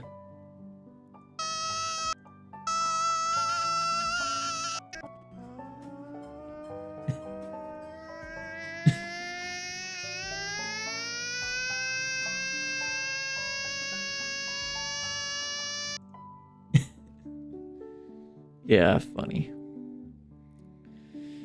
Teaching you things that I shouldn't teach you. Okay, that's really fucking cool. That's really fucking cool. You'll poke your eye out, kid. With my luck, I'd end up shooting myself in the face with it. Yeah. It's one of the reasons why I don't have fucking BB. I never had a fucking BB gun. High chances I'd shoot myself in the face with it. Pirate idea. Hand cannon. You'd more than likely blow your whole damn arm off with that. 4 steps to a great RPG session. Cool miniatures. Remember these plagiarism. Multicolored dice.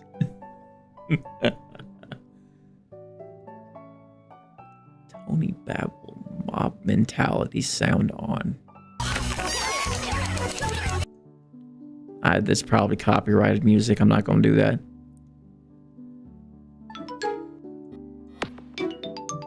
Let me turn that down real quick. I think about getting censored.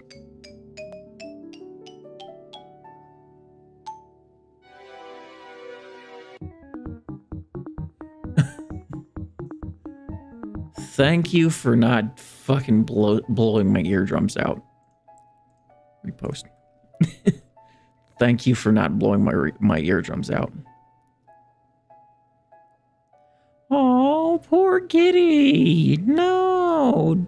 Oh, thank goodness. Save the poor kitties. Oh, poor babies. Oh, there's no audio. Okay, then. But poor babies. Oh, it's kitty carrying its baby, I think. Is that cat big enough to be carrying its own baby? Maybe. I've seen small cats have babies, so, like, it's a possibility. Nope. Copyrighted music. Possibly.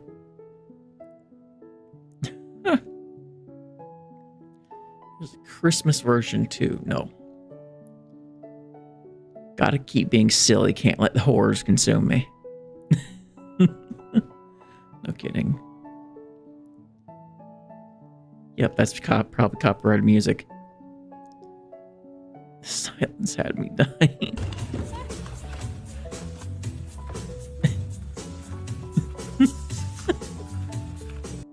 Yeah, copyrighted music, some too, again, but still funny. Still funny. I'll give her there. This is fucking me. This is me. Like, it's me whenever I'd be at my aunt's and they decided to order out. It's fucking me. I'm like, eek. I know I shouldn't, but I'm still gonna get I'm still gonna get it. That is unless they like order something. No, they're nice about it and they order something for me too, but yeah.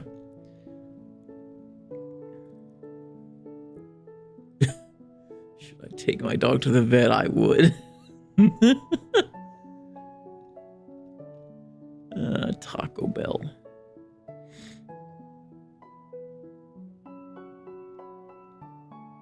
Shut up, I'm listening to...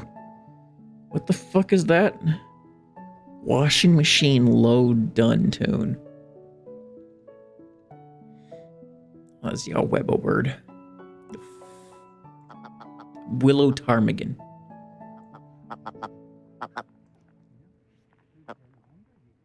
Man, these birds are so cool. This is an actual thing, by the way. These are actual creatures.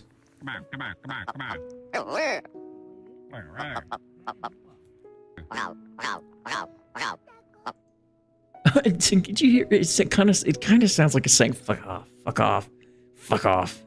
It's kind of like yeah. These are called willow ptarmigans. They're interesting birds. My cat's at 3 a.m. Yes, in fact, yes.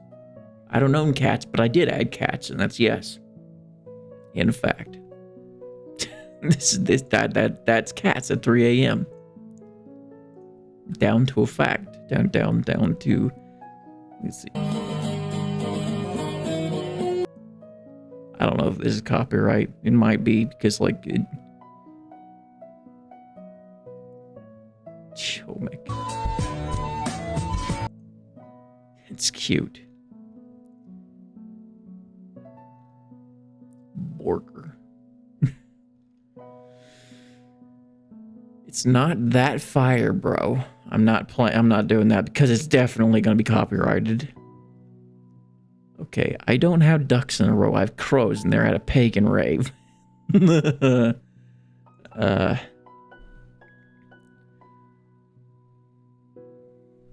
Yeah. You get one wish. Okay, wish. Wait. I'm not a miracle worker. Oh. Wait. Get one wish. Okay, I wish my lonely uncle could get some action. Yeah, do that one. I'm not a miracle worker. Oh, okay. Hey, can you read this bottle? Tapatio. You be what? You be topping my Tio? What? No. You be topping my Tio all night, huh? You're topping my Tio. You are topping my Tio. You get one wish. So fucking stupid. That was so fucking stupid, but I'll like that was so fucking dumb. Always in here showing off your 4 fangs. What? What is your problem? Always in here showing off your 4 fangs. Cute! Oh my god, it's so cute! Fucking vampire cat, man. It's like, it's so cute!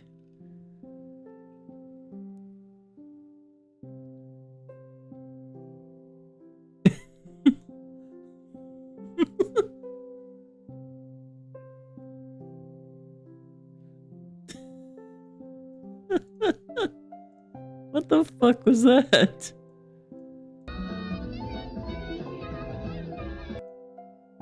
Yeah, it's copyright. Copyrighted music. Oh my god. Why is that bird fucking look? What the fuck? Why is that bird licking the fucking camera? Oh my god, yeah. Stop. That's nightmare fuel. Fun fact, birds' tongues are like twice the length of their body. Interesting stuff. Modern statue, ancient statue, modern statue. Right. Ancient statues weren't that well made most of the time. Not meant to be insulting, but they really weren't that. Most of the ancient statues were not that detailed. Like the Romans, they made pretty good statues. So ancient Mesopotamia, no, the ancient Mesopotamians really didn't do very good.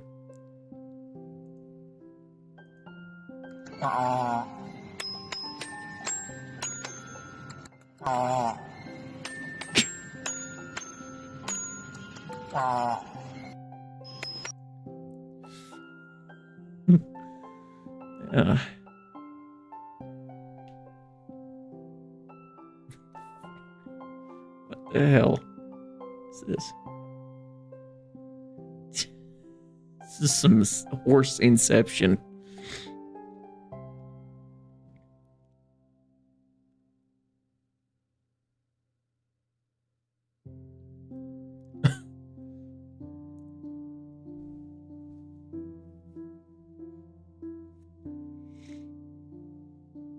Yeah, my allergies are still fucked up.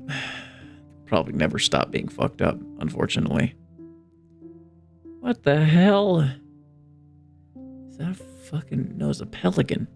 That's a pelican. I almost said vulture. No, it's a pelican. It's a big old bird. Them things will literally eat anything they can fit in their mouth, and they'll even try eating things that can't fit in their mouth and things they can't swallow. Things that can fit in their mouth but they can't swallow, they'll still try swallowing it, and it'll end up suffocating themselves. They're really that fucking dumb. They are really that fucking dumb. Don't do that to your cats. You'll make their fur all frizzy. Oh, that's cool. That's pretty awesome. It's really just a cello. Cello. Cute. Cute. It's so cute. Little kitten can barely walk. Probably only a couple days old.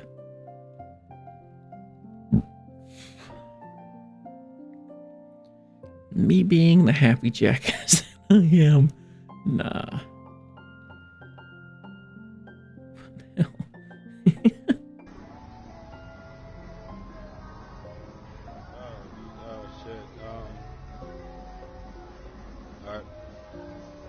Are you good, bro? Are you okay? Like, bro. Dude, bro, you would. I'm concerned. Are you okay? Oh shit. I'm not sure what. Bro. Are you good? Are you going to help him? Or like, I'm pretty sure he's playing around, but it's still kind of, it's like, are you high? Like, I'm pretty sure, yeah, he's just acting. It's still funny though.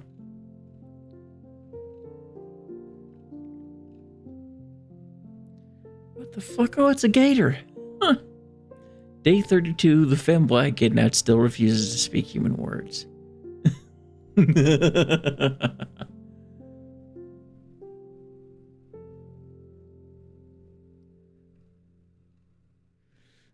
Good. Due to personal reasons. Evil now.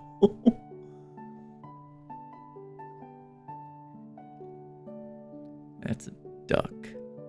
That's a duck. That's very much a duck. Or is it a goose? Pretty sure it's a duck. Translucent purple tech.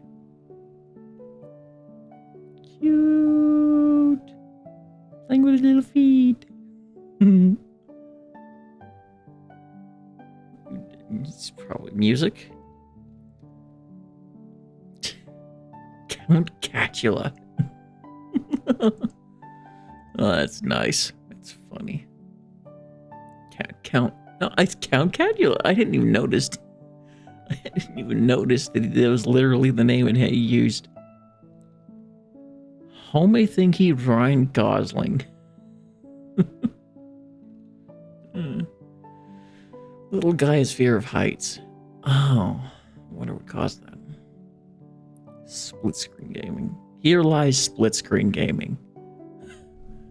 I'll be honest, I very rarely ever used split screen gaming. I was mostly a lone player because I tried playing other games with my brother. Unfortunately, I decided to be a little shithead, and I, like, whenever we'd play like Dragon Ball against each other, for instance, I'd spam the same attack and absolutely infuriate him. Yes, I was that brother. Go figure. After that, we didn't play with each other again. Honestly, it was kind of sad after that. What the hell is that? Okay, yeah, I'm definitely not playing that because there's definitely copyrighted music with that, but still cool. Still cool.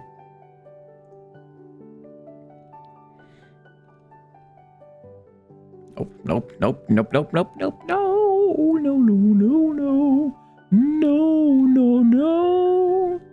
That one password holding my accounts. No kidding. It mostly because, like, finding that if you're gonna have one password for every little account that you're gonna have, or you're gonna have like a different password for every account you ever have, and ooh, don't expect to ever find the damn thing. Ooh, that was a hard yawn.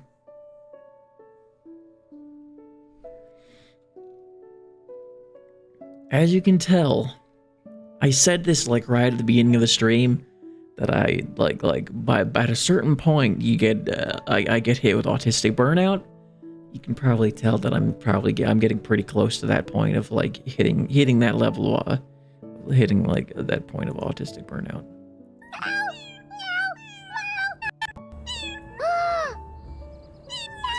Dude.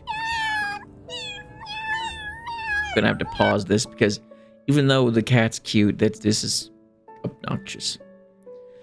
It's like I find this less cute. I find this cute and I find this less cute. Mostly because this is like fucking annoying. Sorry, not sorry, but really it's just it's obnoxious.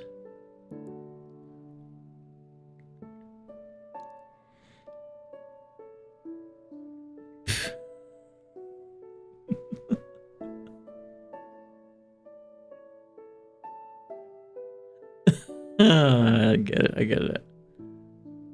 She faced the camera.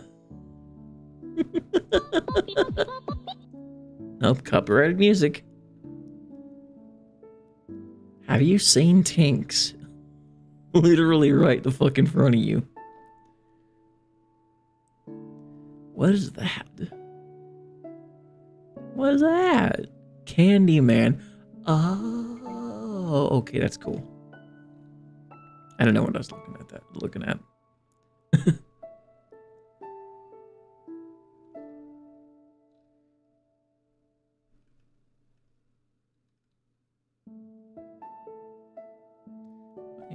Here's the hamster.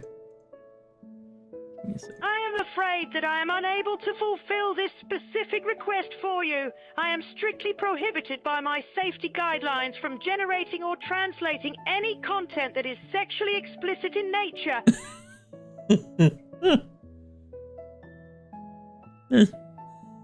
Fucking great. Just got a new IQ on the game. Oh.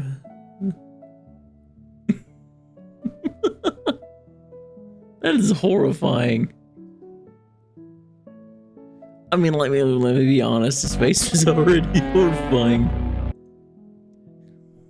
Oh my god, this is terrifying.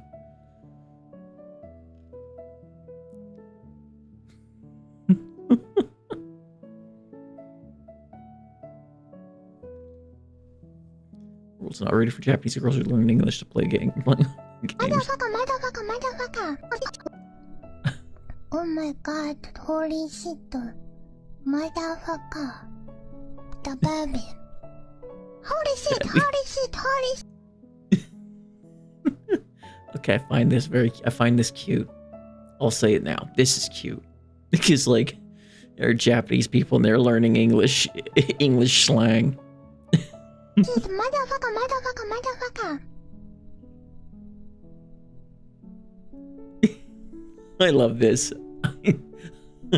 I love, like, we're corrupting them. It's absolutely wonderful. we're corrupting them, and I'm all for it.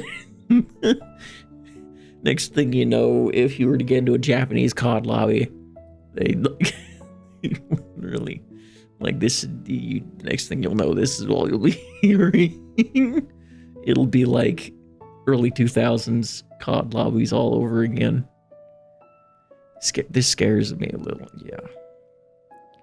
It's some Asian cultivation shit, and I hate that. The only kind of cultivation I like is fucking farming cultivation. This is like, I always detested, like, the fucking, like, Zyantia, Wuxia, fucking annoying ass shit. It's just annoying. It's annoying. It's ear frustrating beyond. One word for you. One word. What? What? What was that? What the fuck was that?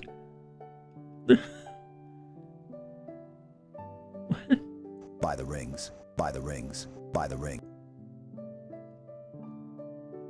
Why is there words spoken?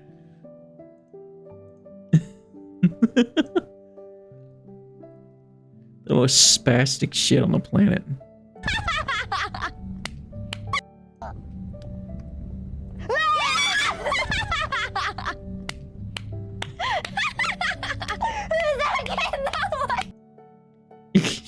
She's scared her out of nowhere because it's a scary game. Can you find right there? Wasn't that hard. I usually have trouble saying contrast, so the fact that I was able to find him, I mean, it's really, this clearly looks like an actual cat, and these look like pillows. Like, it's less contrast and more just like I can tell the difference between a person and between a cat and a cat pillow. It's not really that realistic looking. Rational internet debate. What the fuck are you?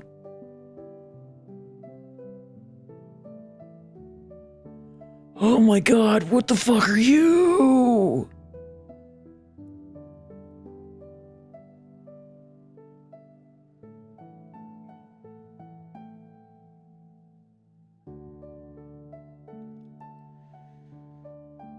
Eight-legged cat that will play with me forever. Cute. That's cute. I really do feel bipolar going through fucking Twitter. 3 weeks, 52 weeks.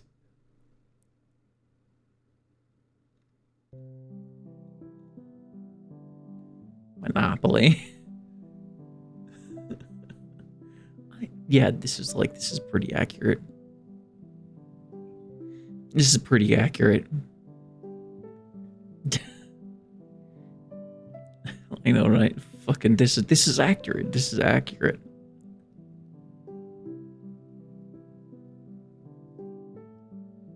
The only reason Steam seems like a monopoly is because we wanted the games from console to be put on Steam. Because Steam is like, the other companies have tried doing what Steam did, okay? Because you got Epic Games, and Epic Games is not as good as Steam. Epic Games got to it first, and they did it better. They're still doing it better.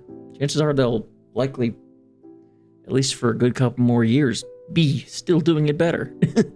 They're the monopoly because we made them the monopoly.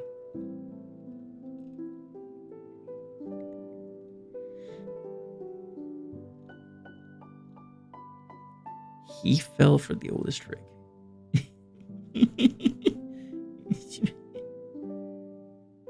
It's funny. The opposite of war farming. Okay. Oh, I'm sweating. There's nothing bad about sucking, guys. Okay. Why won't you die? Because me being alive pisses you off. Yeah, spite. Spite. I agree. Spite. Spite keeps me alive more than most things. I mean, yeah. Just giving me directions. Well, like distracting you, bitch. She gon' fucking... You gon' fucking crash into another person's car. Gonna get caught by you get caught by the cops, and cops is gonna come right after your ass.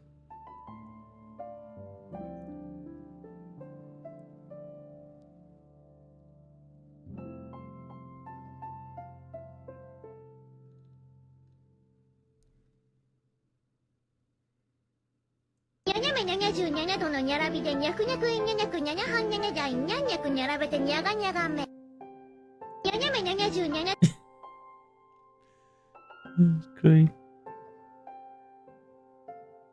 A cat's expressive face. Did you see that? He's like, I'm what, so hungry, bitch? I could eat a cat. An orange cat. Look at this. That's not fun. That wasn't funny. This is not funny.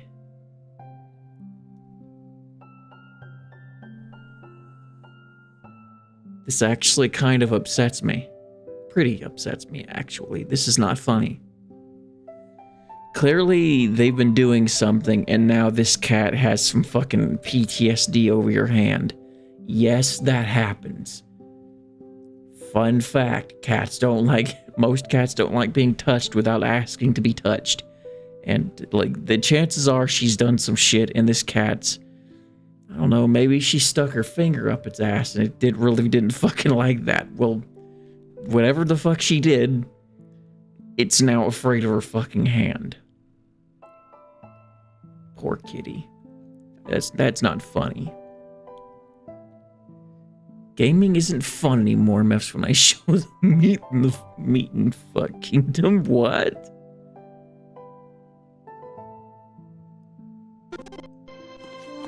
But hey, look at all the pie! Yes! What is... I don't understand. I really don't even understand what this...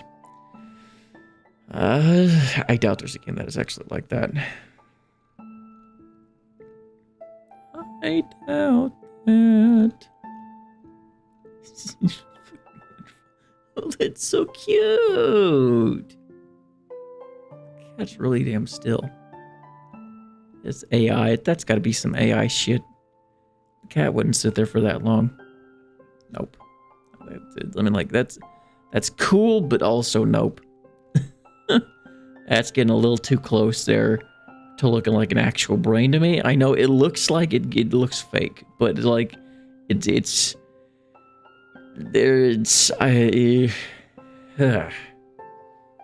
like there's like certain things I won't touch. There's certain things I won't touch, and that's one of them. It's like brain things. When an edible brain thing starts to look too close to a brain, then I'm not gonna be eating that.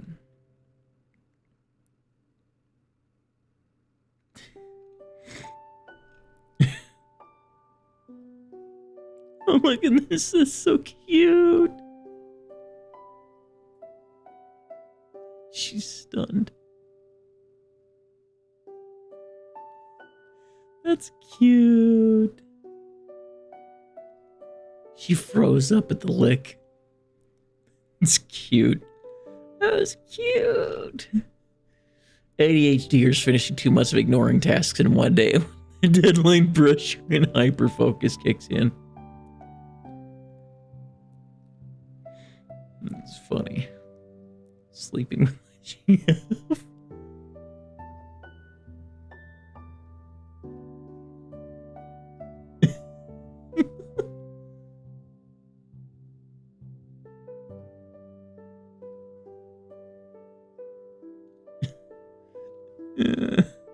That's great. Huh. Got some good art. They got a good art direction going on. I like that. I want to play some of Puppet Combo's games, but like, I thought there are other things I'd rather play whenever I do have the money to be getting games. Be getting games on Steam. It's usually the reason why I'm diced. It's usually the reason why I'm like watching on my why I like a lot of the time I'll just play games that come out on the Epic Game Store, like, because like even though like they don't, as far as I'm aware, they don't, oddly enough, off Epic the games you get off Epic Game Store, for some reason they don't quite run as well from off of Steam for some reason. I don't know why that is, but that is that way typically. I don't know if it has something to do with the launcher or what. It don't always work like that though, because like, you know, when you turn 30. It's funny. Okay, that's awesome. This is fucking epic. Jurassic Ammonite cut open. Seen enough of those.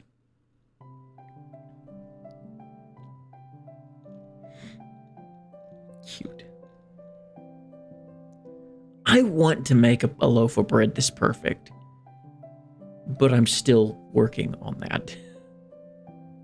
Look at this bread. Look at this. Look at how chewy it looks, or look at how soft it looks. It looks so perfect. One way or either my bread comes out too dry or it comes out too watery. I can't get it to get this damn consistency. Wish I could, but I can't.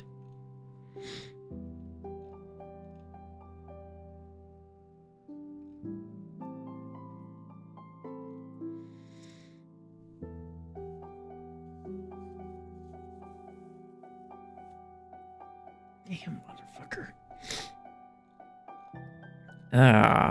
Let's see. I think I've ran up. That's interesting. That's ew.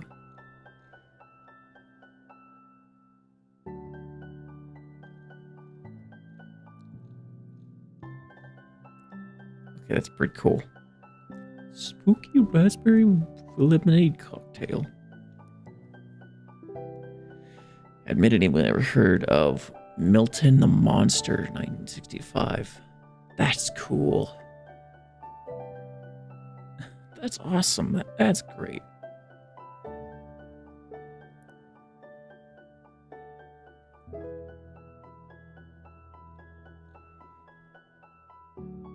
Huh. Gameplay, graphics, story, music. I would not be able to describe one. Fucking Dark Souls. Dark Souls 1, that's what that is. Epic through and through.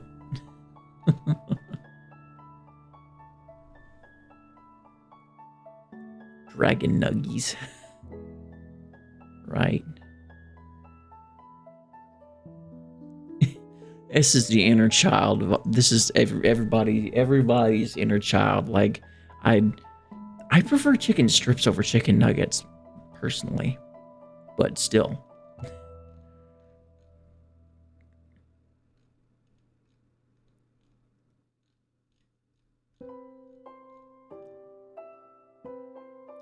Okay, oh, seizure warning. I should say that, seizure warning for that thing up there. If I see you use AI in your ads, I will never buy your product again. Fair. I can agree with that. Oh, cute! Cute little moss, fluffy moss. That's so cute.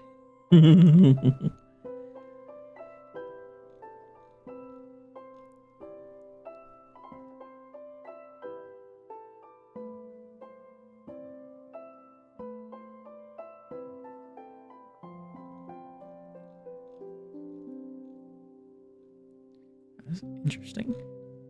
Yeah. I have reached a level of boredom that I am not a fan of. Yeah. 2 hours? Almost 2 hours and 5 minutes. Good enough. I have finally reached peak autism burnout.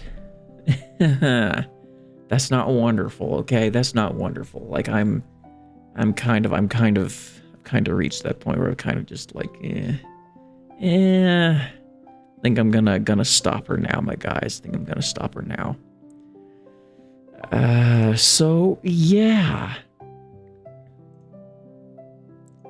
Thank you all for coming in, for checking the channel out, thank you all for watching. Check out some of those other people. You can find a link to the people that made my BGM, to the BGM in the description down below. Their game chops. This is their BGM. Not all of their music is royalty free, unfortunately. It still gets copyrighted regardless. But this is one of those playlists that does not get copyright claimed, thankfully. Thank God, thank you. This is the Stardew Valley theme, oddly enough. But yeah, check out their stuff down below. I had a good time. I'm ready to shut her down. All right, I'm ready to slow down. So yeah, thank you all, and I'll see you all in the next one. Bye bye, everybody. Bye bye. Bye bye.